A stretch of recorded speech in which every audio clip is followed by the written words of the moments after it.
nous disions l'Empire. C'était suffisant. Cela signifiait l'Empire colonial français. Dans toutes les écoles, sur les murs de toutes les classes de France, il y avait un planisphère avec de grandes zones de couleur rose qui marquaient à travers tous les continents les terres sur lesquelles flottait le drapeau français. Nos possessions d'outre-mer couvraient 12 130 000 km², 22 fois la superficie de la métropole. Avec 100 millions d'habitants, l'Empire français était le second dans le monde après l'Empire britannique. L'Empire, c'était d'abord l'Afrique, qui représentait plus de 80% de l'ensemble. C'était l'Indochine, avec ses 23 millions d'habitants. C'était l'Algérie, le Maroc et la Tunisie. C'était nos comptoirs des Indes, notre mandat sur la Syrie et le Liban. C'était nos possessions des Antilles, de Guyane, de l'océan Indien, du Pacifique. À la veille de la Deuxième Guerre mondiale, il n'était guère de discours qui ne contiennent cette phrase toujours attendue « Saluons notre empire colonial ». En 1931, mes parents sont allés visiter l'exposition coloniale. À leur retour, j'ai eu droit à un petit nègre en celluloïde revêtu d'un pagne de raffia. L'exposition coloniale, ce fut l'apogée de l'Empire. En 6 mois, 34 millions de visiteurs ont manifesté sur le fait colonial une parfaite bonne conscience. Ceux qui dénonçaient, et ils n'avaient pas toujours tort, les abus et les injustices ont organisé une contre-exposition intitulée « La vérité sur les colonies ». 5000 visiteurs en 7 mois. 5000 contre 34 millions pour l'exposition coloniale. Imaginez, 110 hectares, au mois de Vincennes, autour du lac Daumesnil. En quelques heures, on passe des pagodes du Laos à la tour des Bucranes, à Madagascar, haute de 60 mètres. On se jette dans les ruelles étroites d'une ville de l'Afrique occidentale.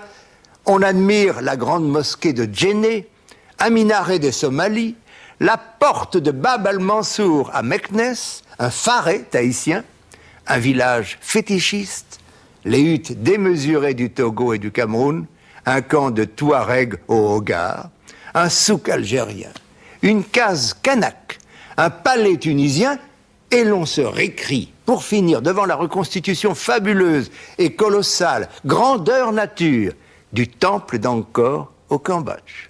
Tout y est pour convaincre les jeunes Français que l'avenir, décidément, est aux colonies.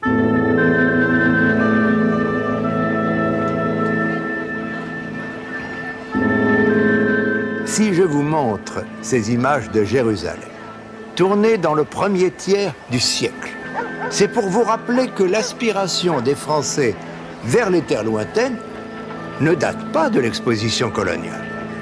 C'est à Charlemagne que le calife de Bagdad, Haroun al-Rachid, a accordé un droit de protection sur les lieux saints de Palestine et la propriété du Saint-Sépulcre. C'est pour recouvrer ce même Saint-Sépulcre que les croisés se sont emparés de Jérusalem en 1099 et que s'est établi là un royaume franc chrétien qui a duré 100 ans.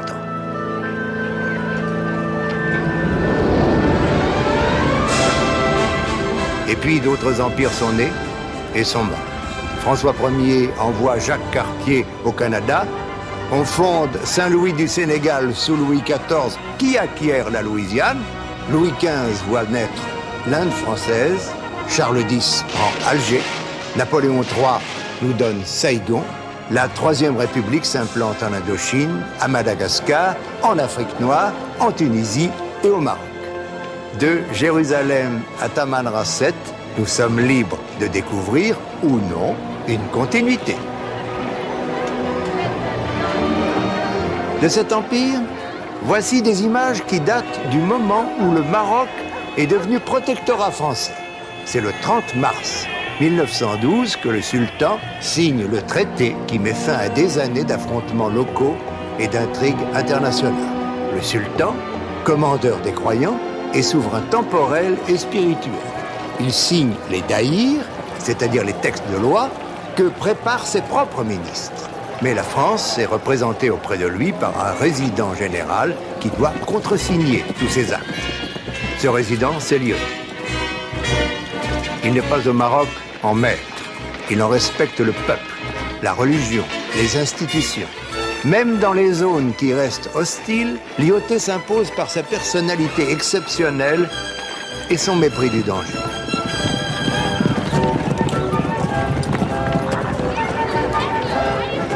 À Moulay Idriss, ville à peine conquise, une grande fête est annoncée. Tranquillement, sans escorte, en la seule compagnie de Madame Lyoté, il s'y rend.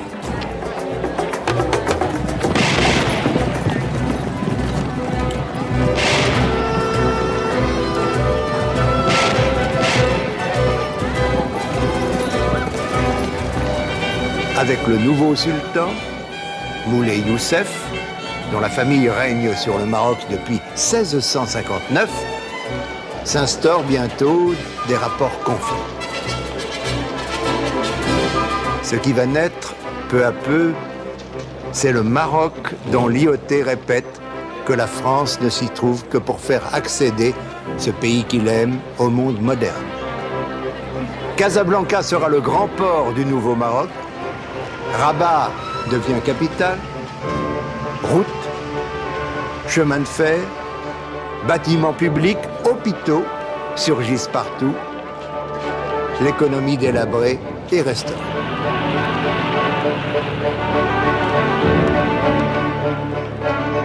En 1914, Lyoté se sentira assez sûr du Maroc pour en retirer la plus grande partie des troupes françaises qui iront se battre en France.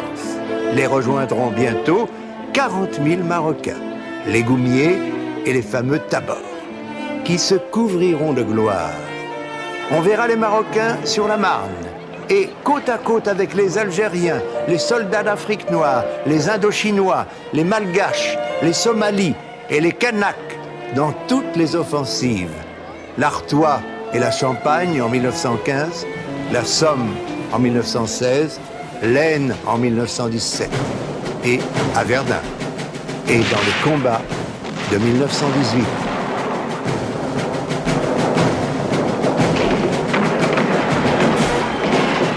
De 1914 à 1918, les troupes coloniales ont donné à la France 607 000 hommes, dont 75 000 sont morts pour elle.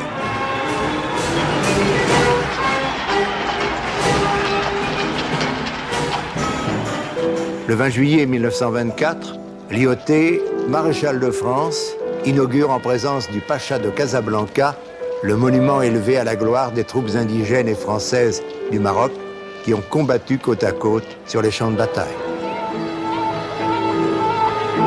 Le même Lyoté qui a accueilli à Rabat le président de la République française, Alexandre Millerand, dont vous ne manquerez pas d'admirer le magnifique casque colonial, encore un souvenir de l'empire d'entre les deux guerres, qu'il semble d'ailleurs être à peu près le seul à porter. Millerand qui décorera son hôte comme c'est le devoir d'un président en voyage.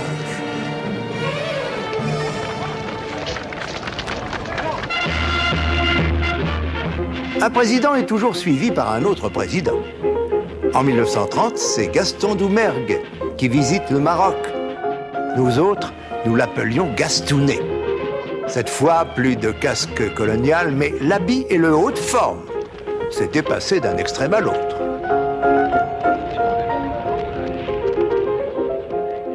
Les séances de cinéma de cette époque-là, auxquelles nous avions droit le dimanche ou le jeudi, étaient d'une densité à faire pâlir la télévision d'aujourd'hui. Les actualités, bien sûr. Souvent, deux grands films, mais oui. un dessin animé et un documentaire.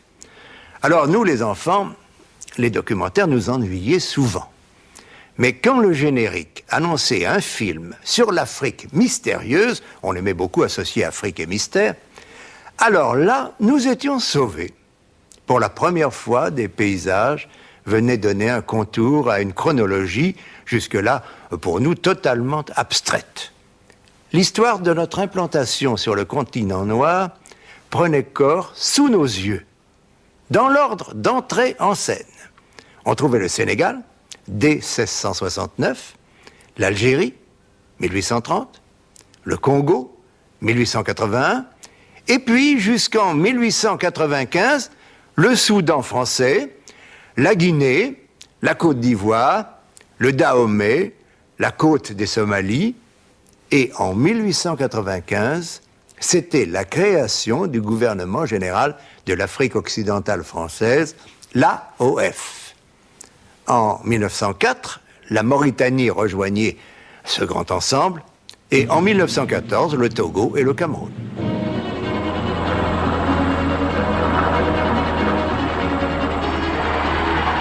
Dès 1925, on pouvait se rendre de Paris en Afrique équatoriale en avion.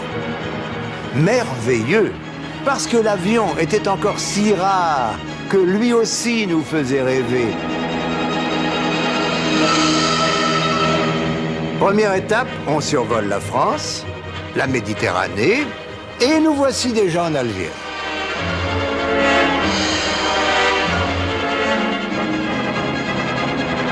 On fait escale à Oran. Deuxième étape, Oran-Gao, soit 2200 km. Soyons honnêtes, on s'arrête plusieurs fois en route, avec atterrissage par exemple à Colombe-Béchar, Beni Abbès et autres stations obligatoires, courrier oblige. Le désert dans sa splendeur. Et nous voici à Gao, en Afrique équatoriale française.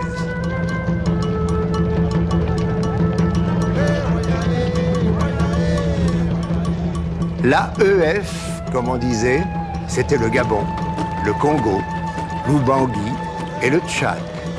2 370 000 km², plus de 4 fois la superficie de la France, mais seulement 3 millions d'habitants. Une voie d'accès privilégiée, le Niger.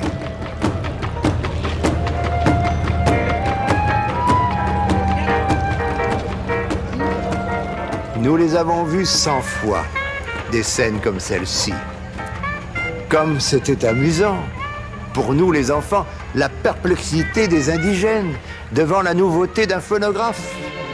Comme nous étions contents de découvrir un sultan Haoussa. On nous apprenait même son nom, Barmou. C'était la fin du cinéma muet et on nous proposait des titres que nous lisions avec avidité. Pas de doute, le sujet inspirait les rédacteurs.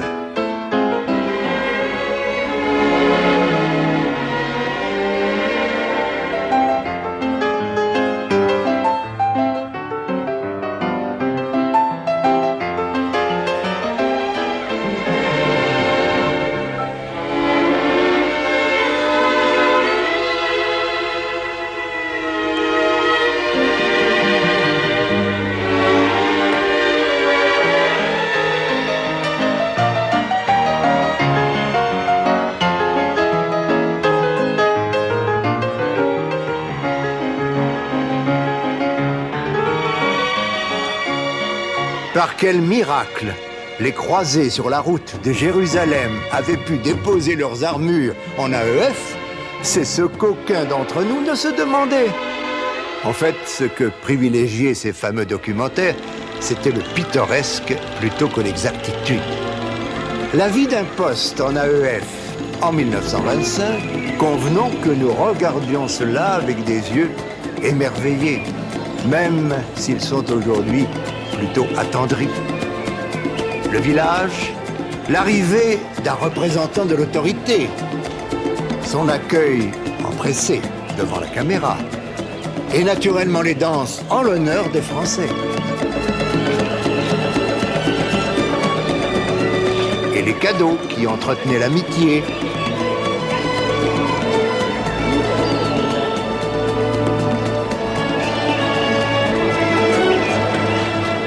Et l'armée coloniale dans son rôle évident de bâtisseuse. Et les trois couleurs. Et l'hygiène. Et la leçon de français. L'avion qui apportait le courrier. Et même le cercle des sous-officiers qui ressemblait à un bistrot de Belleville, de Montpellier ou de Nancy. Et le billard. La pétanque. L'équipe locale de basketball. Et enfin, l'apéro. Tout cela, c'était pour nous la plus grande France. Les années passant, le cinématographe est devenu sonore et parlant. Ce sont des voix bientôt reconnaissables qui désormais vont exalter la vocation coloniale de la France. Loubangui a un sol favorable à la culture du coton. Mais seule la route, rendue accessible aux lourds convois de camions, a permis l'extension d'une production qui représente 15 000 tonnes de coton brut, dont les stations d'égrenage ont tiré 4 000 tonnes d'une fibre longue, soyeuse. Les Français, grands buveurs de café, en consomment, bon an, mal an, pour plus de 800 millions, dont 50 millions seulement rémunèrent l'apport de nos colonies. Loubangui a commencé son expérience en 1929.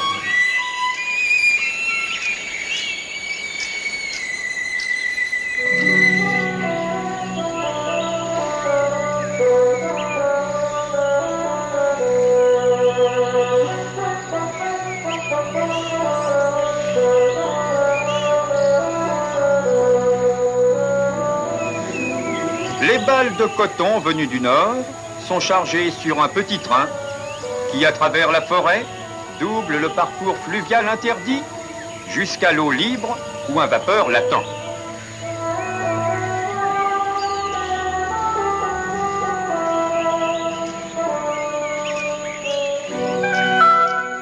Le fleuve allait s'élargissant encore à mesure que nous approchions de Brazzaville. Brazzaville est la capitale de l'Afrique équatoriale française.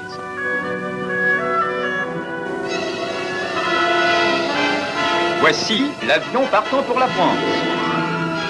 Grâce à cette aisance des communications, l'Afrique équatoriale a perdu son caractère d'éloignement.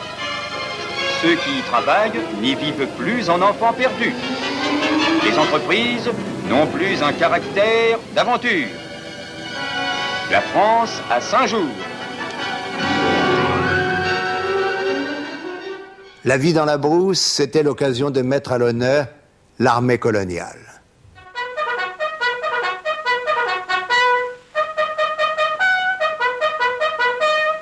Le petit lever familier d'un sergent.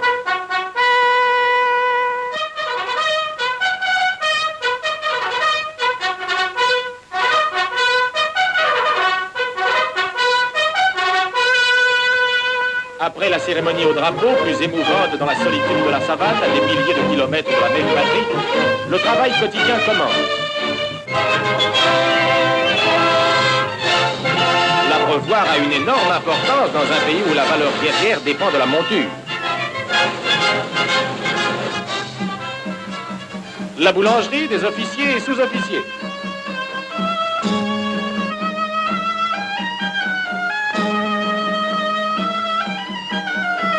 La préparation rituelle du méchoui.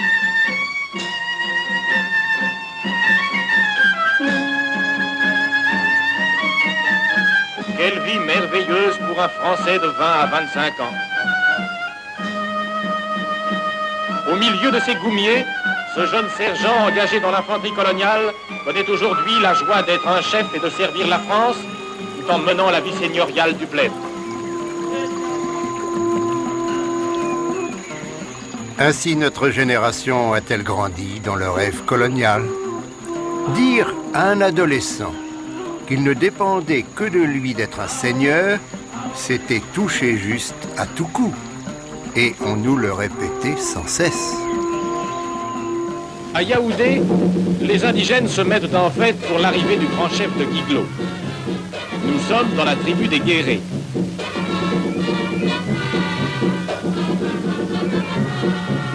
Les visages amènes feraient oublier que nos administrateurs y punirent des pratiques d'anthropophagie et surtout d'empoisonnement. Voici le moment de la palabre, prélude de tous travaux de colonisation. Avec le secours de l'interprète, l'officier va encourager l'effort de chacun.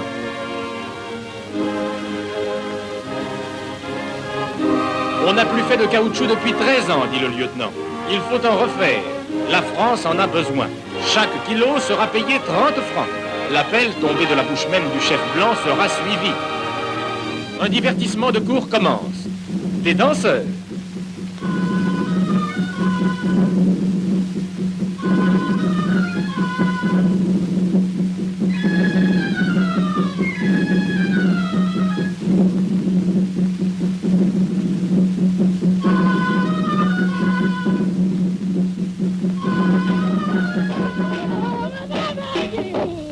Ce qui reprenait toujours le dessus, c'était la tradition.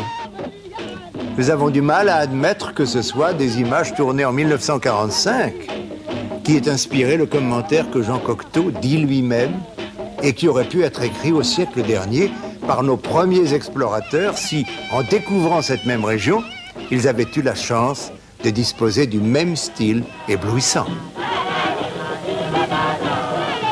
Démarche royale des rois mages.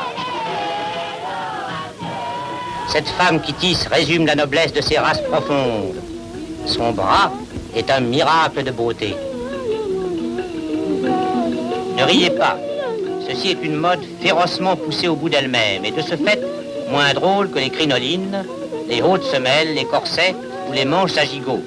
Des hommes enlaidissent leurs femmes pour qu'on ne les leur prenne pas. C'est l'origine de cette mode taillée dans la chair.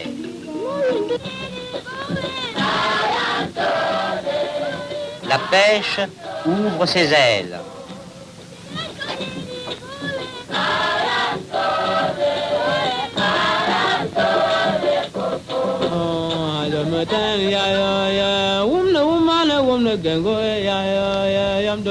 Reine de Saba.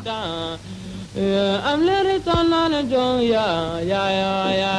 n'est pas un ralenti de l'appareil, c'est la lenteur même des herbes qui se saluent gravement au fond des fleuves. Mon Dieu, les images passent toujours trop vite. On voudrait voir et revoir cette petite tête sombre dressée, extasiée par une clarine comme celle du cobra.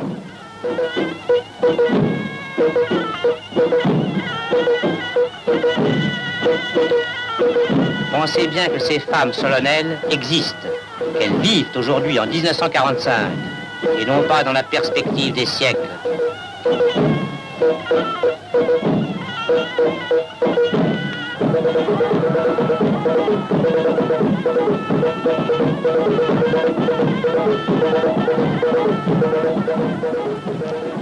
Et les grands rites commencent. Où plongent-ils leurs racines? À quoi rêvent ces figures sublimes de tragédie? Pour qui sont ces serpents qui sifflent sur leur tête?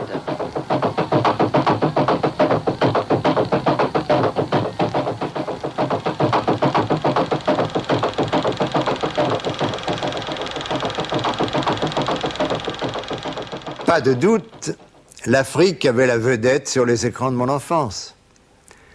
Mais elle était talonnée par une rivale, une grande rivale, l'Indochine. Quand nous regardions les actualités, quelques notes de musique au générique nous suffisaient, nous allions retrouver cette terre française de 736 500 km², désignée par les commentateurs, que les Africains leur pardonnent, comme la perle de l'Empire français.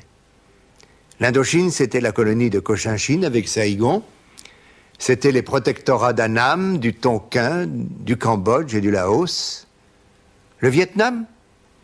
Eh bien, nous n'en avions jamais entendu parler. C'était le nom que l'empereur Gialong avait donné en 1804 à son pays unifié. Les colonisateurs ont préféré Indochine française.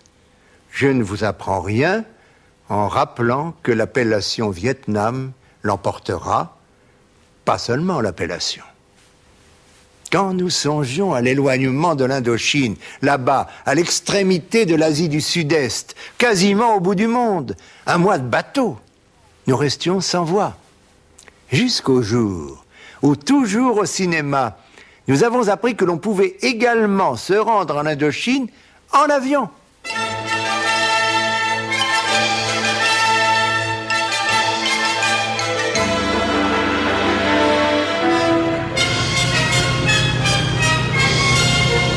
On s'embarquait à l'aéroport de Marignane, déjà.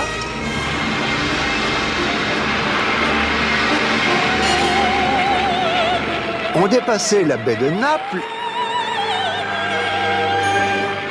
Et après maintes autres escales, on survolait en Inde Bénarès, cité sainte de l'hindouisme, puis Karachi, la plus grande ville du futur Pakistan, Jodhpur au Rajasthan, Allahabad sur le Gange. Enfin, c'était Saïgon.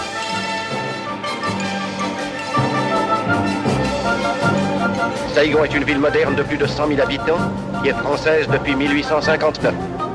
Les courriers maritimes mettent ordinairement 21 jours pour s'y rendre. L'avion en a mis 7 exactement, établissant d'une manière pratique la liaison aérienne avec la métropole. Saïgon, l'un des plus grands ports du monde, ville exubérante, stupéfiante de vitalité, c'était la porte de cette Indochine dont les images, plus que d'autres, expriment la nostalgie d'une époque disparue.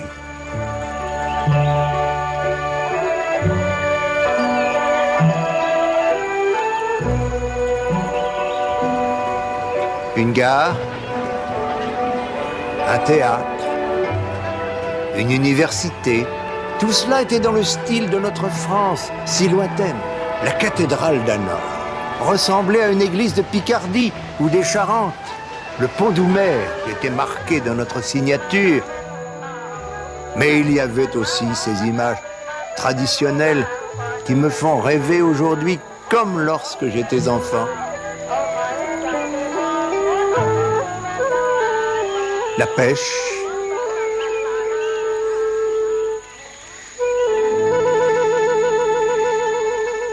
la culture du riz,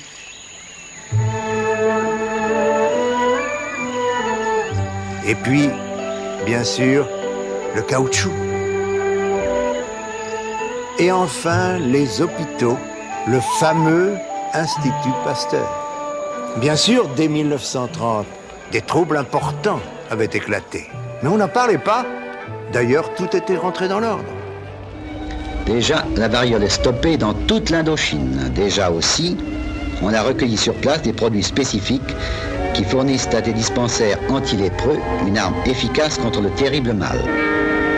La bonne drogue, minutieusement contrôlée par le corps médical français, après des manipulations diverses, toutes confiées à des indigènes, enfin prête au départ, la bonne drogue ira jusqu'à la brousse la plus excentrique, vaincre la mort et porter témoignage du génie pacifique de la France, de son souci d'humanité. Sans cesse, le cinéma de l'avant-guerre nous rappelait la merveille des merveilles, les temples d'Angkor, ceux-là même qui avaient conquis en France leurs lettres de noblesse depuis l'exposition coloniale. Et l'on revenait à ces moïs et à leurs danseuses qui nous enthousiasmaient toujours, peut-être parce qu'avec ceux des Africaines, c'étaient les seuls saints que nos parents nous laissaient voir. Voici les danseuses, presque toutes gracieuses, potelées, aux gestes menus.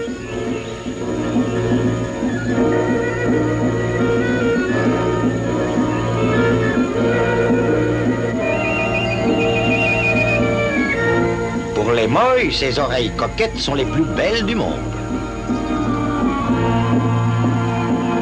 Oui, il faut boire, danser le plus longtemps possible, pour que les génies soient satisfaits et éloignent du village les esprits porteurs de maladies, et pour que les récoltes soient abondantes dans les pays fraîchement tracés dans la forêt épaisse.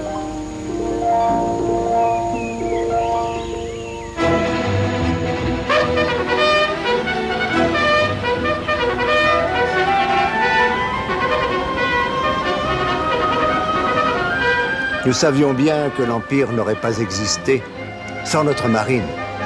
Nos maîtres nous avaient appris que c'était grâce à l'amiral Rigaud de Genouilly que le débarquement de Da Nang avait conduit à la prise de Saïgon en 1859, puis à la conquête du delta du Mékong. Quand on nous montrait les images de notre flotte, nous savions que les pouvoirs publics, au premier rang desquels le ministre Georges Lègue, les amiraux Duranviel et Darlan, avaient, sans dévier de leur but, œuvré pour la réussite de la même ambition, redonner à la France une primauté maritime qu'elle avait perdue au cours des âges. Sans cesse, entre les deux guerres, on avait mis en chantier de nouvelles unités qui, en 1939, faisaient l'admiration du monde et suscitaient la jalousie des Anglais, nos éternels rivaux sur mer. Même les enfants le savaient. Un dimanche, mon père m'a emmené visiter le Dunkerque. C'était avec les cuirassés Richelieu, Chambord et Strasbourg, l'un des 4 chefs de file de ce qui était devenu une arme de bataille superbe. Je n'ai jamais oublié le Dunkerque. Je n'ai jamais oublié la flotte de mon enfance. C'était pour nous une autre raison d'être fiers. Qui aurait pu prévoir Mercel Kébir et Toulon? La flotte de 1830 avait assuré le débarquement en Algérie. Maintenant, la flotte de Méditerranée en garantissait la sécurité. Mais pour se rendre à Alger, là aussi, il y avait maintenant l'avion. La veille au soir, il suffisait de prendre à Paris le train de nuit.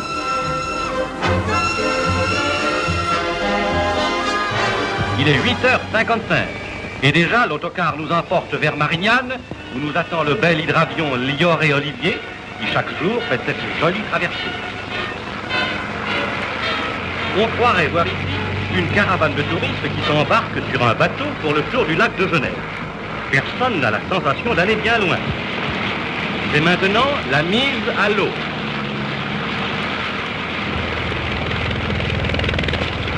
Le pilote tire sur les manettes des gaz, fait gronder les 4 moteurs de toute leur puissance.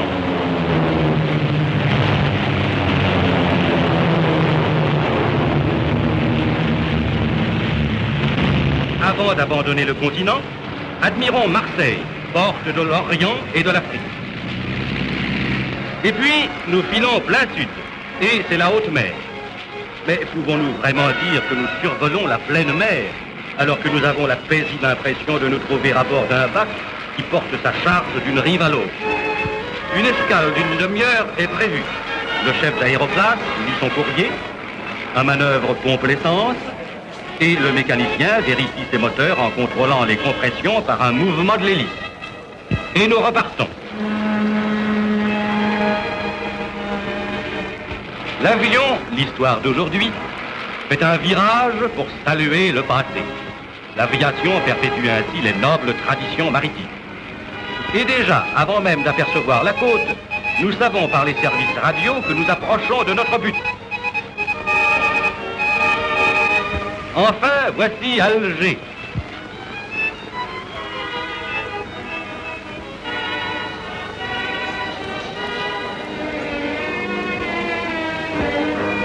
Il est 13h45.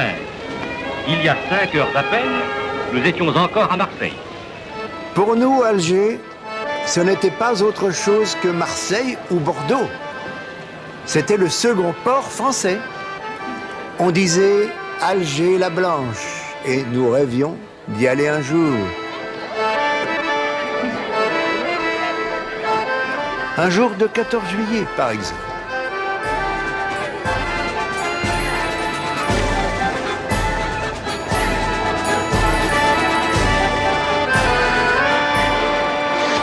Personne ne doutait du loyalisme des Algériens. Après la guerre de 14-18, Clémenceau, ému par leur courage au combat, avait souhaité accorder aux musulmans une participation aux élections législatives et sénatoriales. Les colons, on les appelait pieds noirs, et cela nous amusait beaucoup. Les colons avaient trouvé cela prématuré. On avait renoncé au projet. De même, en 1936, qu'à une nouvelle tentative d'assimilation. Information de Sétif, M. Ferhat Abbas réclamait à grands cris au nom des jeunes Algériens le droit pour tous les habitants de l'Algérie d'être citoyens français. Les colons trouvaient cela sympathique, mais utopique.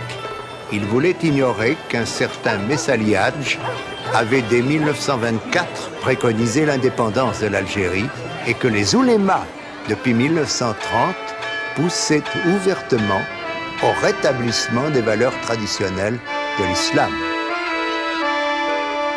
Qui, à part quelques militants, voulait prendre au sérieux ce que les autres ne considéraient même pas comme des signes annonciateurs.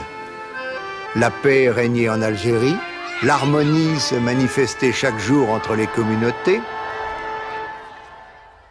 On admirait la modernisation du pays, la réussite que représentait la mise en valeur de la plaine de la Mitidja, un désert au XIXe siècle, dont l'irrigation entreprise en 1869, achevée en 1930, avait permis de planter 46 000 hectares de vignes, la grande richesse de l'Algérie, et des milliers d'hectares d'agrumes, de céréales, de légumes et de fruits. Il aurait été déplacé d'insister sur la disparité des conditions de vie des Européens et des musulmans. Autour de nous, personne n'en doutait. L'Algérie, c'était la France.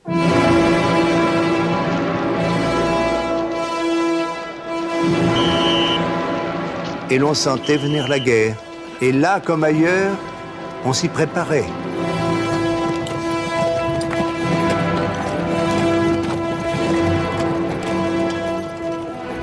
À longueur de journée, en longues étapes, nombre de ces unités ont gagné les ports d'embarquement à destination d'un de nos fronts. Nos troupes coloniales ont mis sur le pied de guerre en 8 mois le double des soldats et des travailleurs levés en 52 mois de 1914 à 1918. Signe plus frappant encore, cette rencontre au port de ceux qui rentrent de la Mecque après s'être inclinés devant la pierre noire et le tombeau du prophète, et de ceux qui partent pour venir à nos côtés prendre place dans une casemate et veiller, la main sur l'acier d'une mitrailleuse.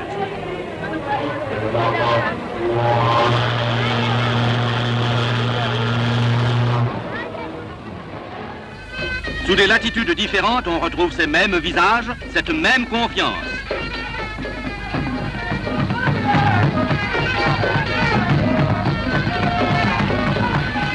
Ces hommes à nos côtés, ils vivent la vie que nous vivons. Ils courent les dangers que nous courons. Ils sont nôtres. Ils attendent le coup de trompette, le signal du départ vers le pays de la guerre.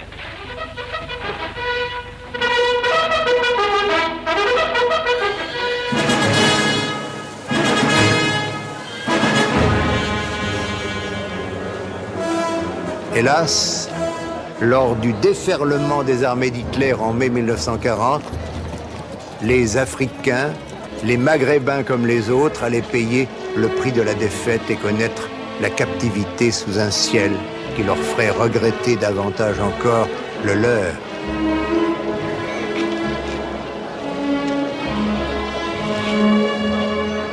L'étrange de l'affaire, c'est que de cette guerre allait surgir pour les peuples africains la perspective d'un sort nouveau.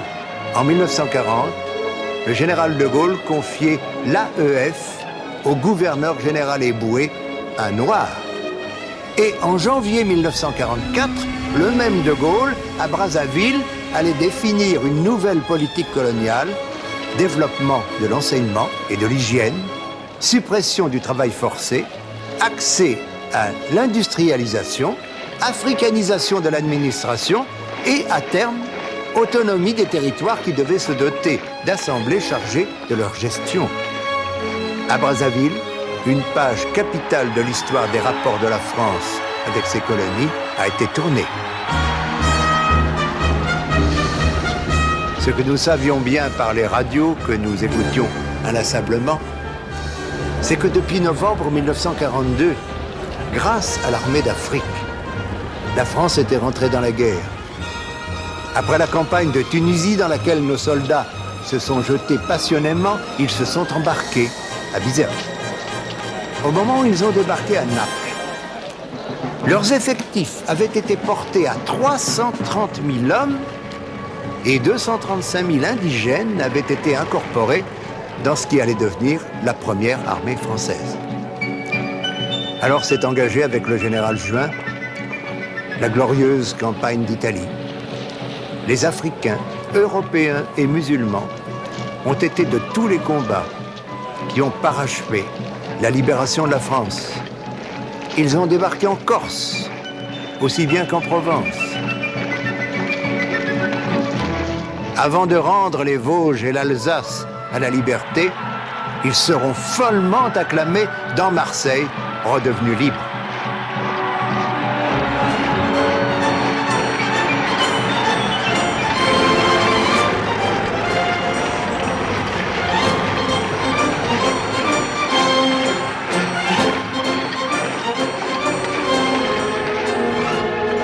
À Marseille, le général Ingold visite les combattants sénégalais qui vont regagner par avion leur terre natale.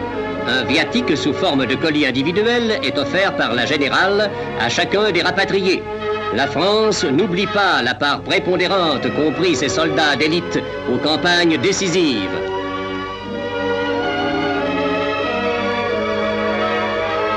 En quelques heures, le Dakota va ramener au pays ces hommes dont la plupart n'ont pas cessé de combattre pendant 5 ans. On les a vus partout où le communiqué enregistrait des victoires. On les a vus aussi stoïques sous le froid que sous le feu. Ils ont bien mérité de revoir le soleil de Dakar. Amadouba, démobilisé, va revoir son village. C'est Diongone, dans le secteur de Kaolack. Le village est en effervescence. C'est un véritable événement que le retour du guerrier Amadouba. En son honneur, les tam-tams se déchaînent, les femmes dansent. Spontanément, le village entier témoigne son allégresse par une manifestation traditionnelle. Sur nos écrans, la parenthèse a semblé se refermer. De nouveau, nous avons entendu célébrer la mission de la France au-delà des mers.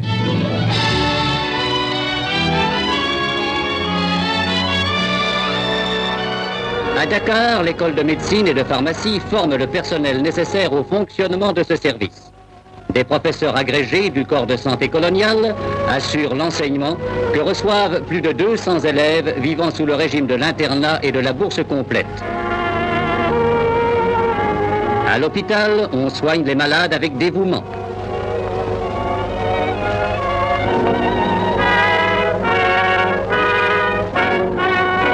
Pour combattre la lèpre qui revêt diverses formes d'évolution, taches de coloration pigmentaire, mutilation, déchéance progressive de l'organisme, on utilise la médication de Gorley.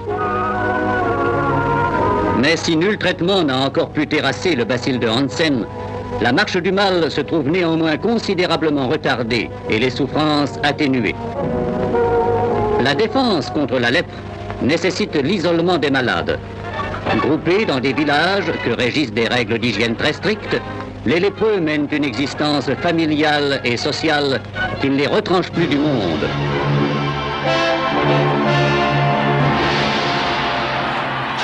Nous avons cru que rien n'avait changé, que tout pouvait recommencer comme avant. Nous avons cru que nous pourrions reprendre pied en Indochine, comme avant. Et avec Leclerc, beaucoup d'Africains sont venus nous y aider. Ce que l'on montrait sur les écrans de nos cinémas nous remplissait de confiance. Hanoï libéré, Leclerc et Ho Chi Minh. L'avenir, pourquoi pas? Le corps expéditionnaire s'enfonce profondément à l'intérieur de la NAM. Le général Leclerc se montre aussi bon organisateur qu'il fut grand stratège, continuant ainsi la lignée des plus célèbres figures coloniales de l'armée française. On reprend contact avec les agglomérations rurales que la guerre isola dangereusement des centres vitaux importants. Les médecins apportent les premiers secours de la science. Ils vont de bourgade en bourgade, auscultant et soignant les malades sur place.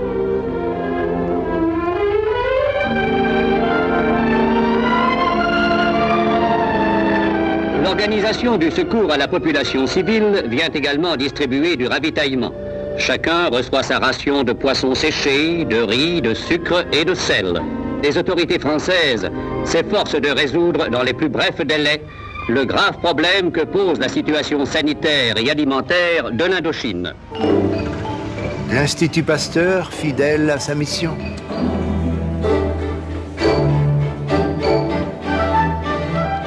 Les enfants que l'on enseignait toujours en français.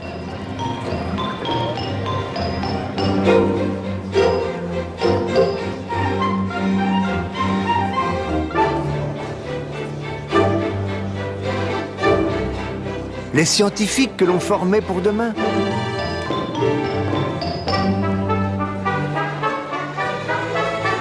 L'Indochine au travail, comme avant. C'est ce à quoi nous avons cru. Le rêve s'est changé en cauchemar. Il a abouti à d'autres images, celle-ci. Des Français, écrasés de fatigue et de désespoir, qui fuyaient l'Indochine du Nord, tombée sous le pouvoir des communistes. L'Indochine perdue. Quelques années encore et la France renoncera à l'Algérie. Cette Algérie où les cadavres et les ruines jalonnaient les années de haine. Il y en avait eu depuis 1830 des soldats qui s'étaient embarqués pour retourner chez eux. Ceux-ci le faisaient pour la dernière fois.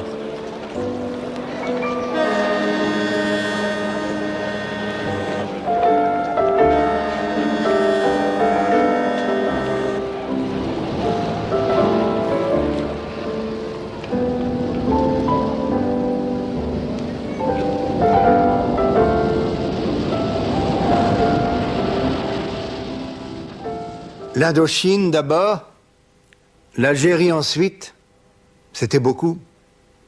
Pour ceux à qui l'on ordonnait de faire leurs valises, l'amertume, souvent le désespoir était trop grand. Avec les autres, presque tous les autres, cela s'est accompli sans heurts. Toutes les colonies, tous les protectorats sont devenus indépendants. C'était bien, il le fallait. Mais ce n'était pas un divorce, c'était une séparation. Les cœurs de part et d'autre ont pu continuer à battre dans une amitié préservée. Les pays francophones ont proclamé entre eux leur solidarité. De l'empire colonial français, il ne demeure pas seulement des images, mais une histoire. Elle a ses ombres et ses lumières.